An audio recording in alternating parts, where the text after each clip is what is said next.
Well, good morning, all. It's a beautiful day again. And for those that are watching during the day, I hope you're having a great day. Well, today is Wednesday, and Wednesday is usually story time. And this week, however, we've been spending the entire week sharing different meaningful stories. Today, I'm going to combine a story with a big idea. As we prepare for the Yartzeit of the Rebbe, which is this evening through tomorrow, and I reflect on my relationship with the Rebbe and what the Rebbe has taught me and what the Rebbe has meant for me. I think the following story demonstrates the message and the inspiration, but more importantly, the charge that we have as a result of being around and connecting either through Shulchim, through his teachings, with what the Rebbe was trying to achieve. What's the big tool? The big tool is faith. If I can describe one word that explains what the Rebbe means and what he means to me personally, it's faith. Faith is such an important part in a person's life. It's such a delicate, sensitive part of a person's life.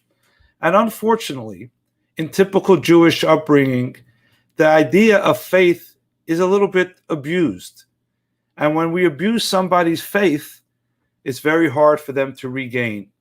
When we teach children about ideas in Judaism, and then we tell them that's not really true or don't really believe all of it, what we have done is we have punctured such a sensitive and delicate part of the human experience.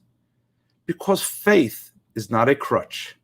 Faith is not something you lean on and rely on when everything fails. Faith is not a fallback position. Faith is a very real tool. It's not something you fall back on when you can't understand or cope with something. It's a tool in your soul that you take out and use when your mind cannot grasp or comprehend. And for me, this was the greatest message that the Rebbe has taught me. First of all, how to identify faith in its truth. Second, how to develop your faith. And third, how to use your faith. The following story is a story full of faith on all sides. Faith of an ordinary Jew, faith of the Rebbe, and how each one's faith impacted the other. The story takes us back in 1969 at a small shtibel. A shtibel is a small little shul in a house in East Flatbush, New York, on Simchas Torah.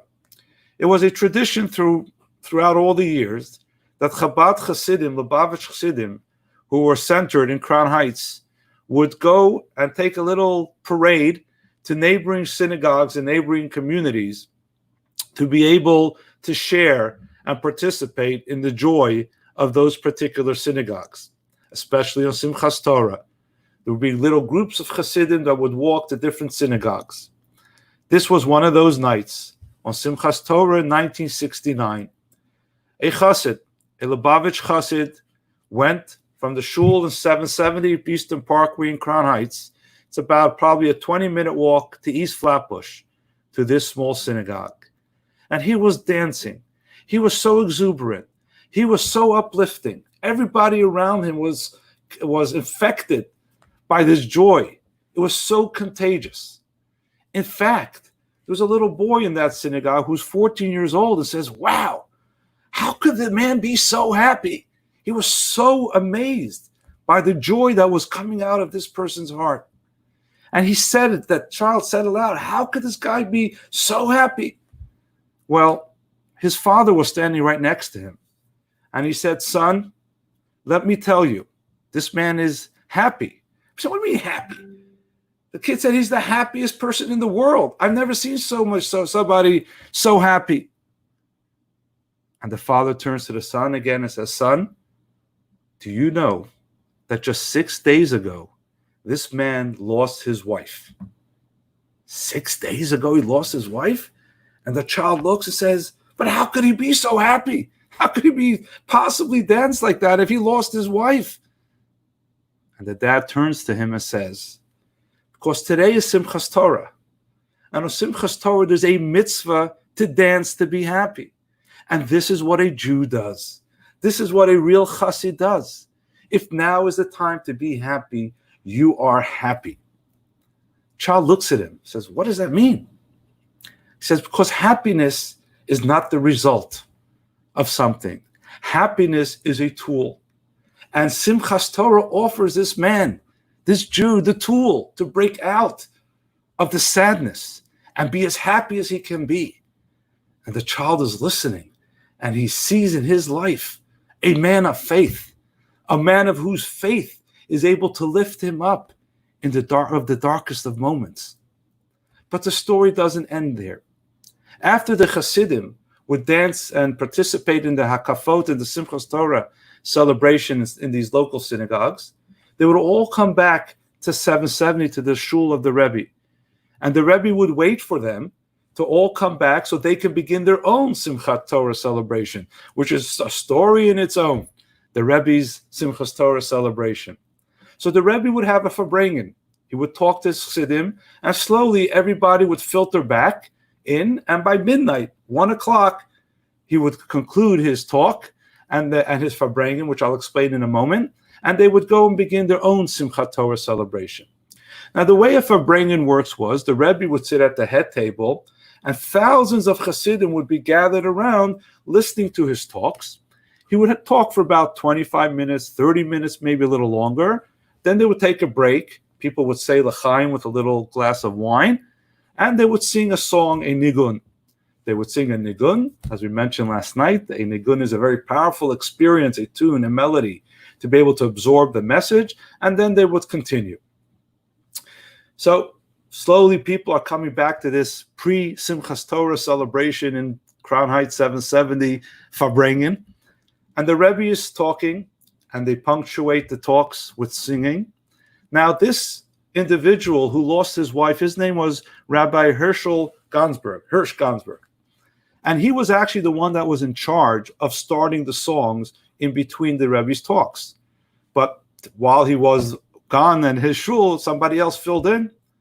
But as soon as he came back, he took back this role, of singing. And the Rebbe was talking. And as the Rebbe concluded, everybody turned to him to figure out what song is he going to sing. Now, he was a small man. He wasn't a big, huge man, but he had a very sweet, delicate voice. And as he starts the song, it was an old Russian Hasidic song that Hasidim used to sing it back in the dark days in Russia. I'm going to try to read a transliteration, but I'll translate it. So all my Russian friends out there, please, have a little rachmanis. It goes like this, and I'm reading a transliteration. Mi vajomin ye patonyim, I vajonim niesgarim. I know I butchered it up, but what it means is, we in water will not drown, and in fire will not burn. I'll say that again. We in water will not drown, and in fire will not burn. And this was a song that Chassidim would sing in the dark days in Russia because they were being harassed and attacked and sent to jail for keeping up their faith and their tradition and opening shuls, as you've heard of many stories that I've shared with you. So this was their rallying cry, that we will not burn in this fire, we will not drown in this water, we will persevere, as in fact they did. And this small individual who just went through the death of his wife 6 days ago, and I forgot to mention that it wasn't just his wife passed away, she was very young, and she left 5 children with him. And when he went to that shul, he took his 5 children because that's what they did every year. So here was a widower with 5 young children who just lost his wife. I think that adds a little bit to the picture and to the tragedy of the moment. And everybody in the community felt his pain. And he just starts singing this song with such faith. We in water will not drown, and a fire will not burn. And he's singing it with all his might, with his faith, that he will persevere. And at once the whole congregation begins to sing the song with him. And the Rebbe himself sitting at the head table, starts to make his hands that people should sing it stronger and louder, and starts clapping. And the Rebbe is so moved by his song that he gets up himself and dances in his place as the whole crowd of thousands, you're talking about 5,000, 6,000 people, are gathered together and singing together with this new widower. We in fire and we in water will not drown. We in fire will not burn.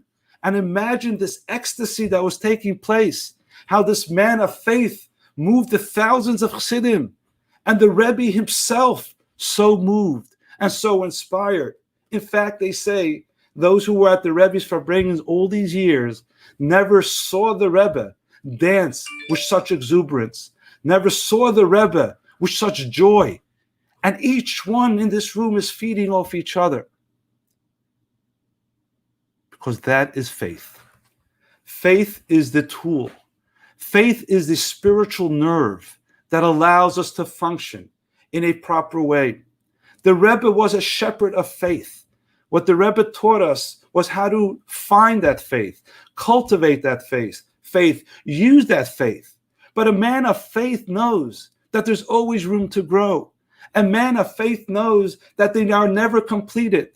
And in this story, the Rebbe, who was a teacher of faith, in a way became a student of faith.